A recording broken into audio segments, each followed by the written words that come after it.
सीधे रुख करेंगे प्रधानमंत्री नरेंद्र मोदी के संबोधन का। और यूक्रेन में चल रहे संघर्ष पर भी विचार साझा किए।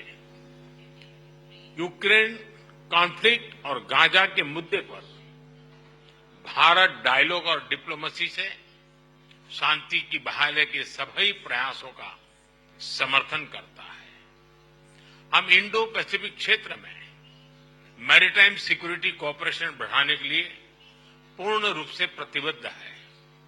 फ्रेंड, भारत और यूके के बीच टेक्नोलॉजी पार्टनरशिप में अपार संभावनाएं हैं। हम यूके की इंडस्ट्रियल एक्सपर्टाइज R&D को भारत के टैलेंट और स्केल के साथ जोड़ने पर काम कर रहे हैं। पिछले वर्ष हमने India UK technology security initiative launch किया। इसके तहत हमने क्रिटिकल एंड इमर्जिंग टेक्नोलॉजीज में ज्वाइंट रिसर्च और इनोवेशन के लिए एक मजबूत मंच तैयार किया। दोनों देशों की युवा पीढ़ी को इनोवेशन इस ब्रिज से जोड़ने के लिए हमने कनेक्टिविटी और innovation centre, joint AI research centre जैसे कई कदम उठाए हैं। हमने क्रिटिकल मिनरल्स पर सहयोग के लिए एक इंडस्ट्री गिल्ड और सप्लाई चेन ऑब्जर्वेटरी की स्थापना का निर्णय लिया है। इसका सैटेलाइट कैंपस ISM धनबाद में होगा। सस्टेनेबल डेवलपमेंट गोल्स के प्रति हमारी साझी प्रतिबद्धता है।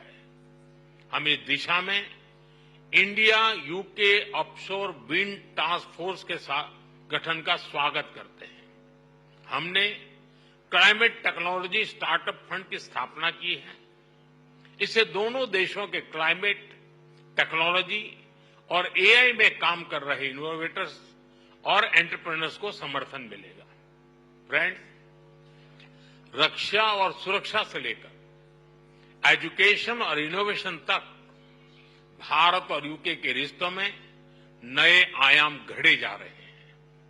आज प्रधानमंत्री स्टारमर के साथ शिक्षा क्षेत्र का अब तक का सबसे बड़ा और प्रभावशाली प्रतिनिधिमंडल आया है।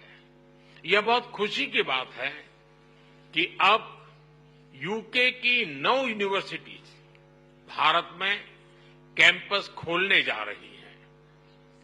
साउथहैम्पटन यूनिवर्सिटी के गुरुग्राम कैंपस का हाल ही में उद्घाटन हुआ है और छात्रों का पहला समूह प्रवेश भी ले चुका है। साथ ही गिफ्ट सिटी में यूके की 3 अन्य यूनिवर्सिटी के कैंपस निर्माण का कार्य प्रगति पर है। हमारे बीच रक्षा सहयोग भी बढ़ा है। हम डिफेंस को प्रोडक्शन की ओर बढ़ रहे हैं। दोनों देशों की डिफेंस इंडस्ट्रीज को जोड़ रहे हैं। रक्षा सहयोग को एक कदम आगे बढ़ाते हुए हमने मिलिट्री ट्रेनिंग में सहयोग पर समझौता किया है। इसके तहत भारतीय वायुसेना के फ्लाइंग इंस्ट्रक्टर्स यूके की रॉयल एयरफोर्स में ट्रेनर्स के रूप में कार्य करेंगे। ये विशेष संयोग है कि जहां एक और देश की आर्थिक राजधानी मुंबई में ये बैठक हो रही है, वहीं दूसरी ओर हमारे नौसैनिक जहाज कॉकन 2025 ज्वाइंट एक्सरसाइज कर रहे हैं।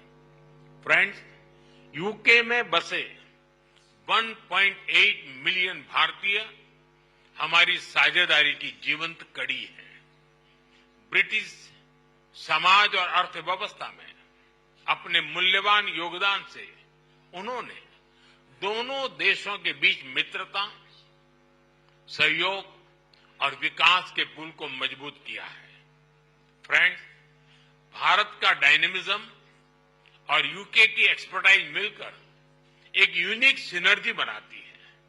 हमारी साझेदारी ट्रस्टवर्दी है, टैलेंट और टेक्नोलॉजी ड्रिवन है।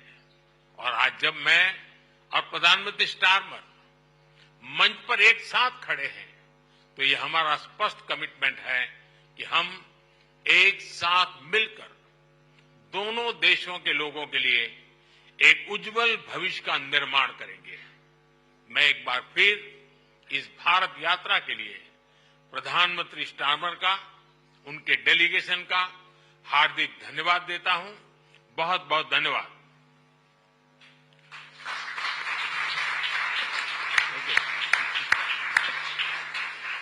Thank you, sir. May I now request Right Honourable Sir Keir Starmer, Prime Minister of the United Kingdom, to give his remarks to the media. Namaskar, Dosto.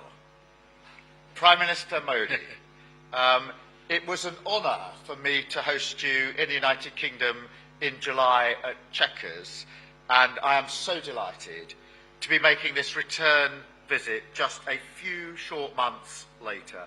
And can I just extend my thanks to the very warm welcome that you and the whole country have extended to me as Prime Minister, to the whole delegation, and through us to the whole of the United Kingdom. It is very much appreciated, very much noticed.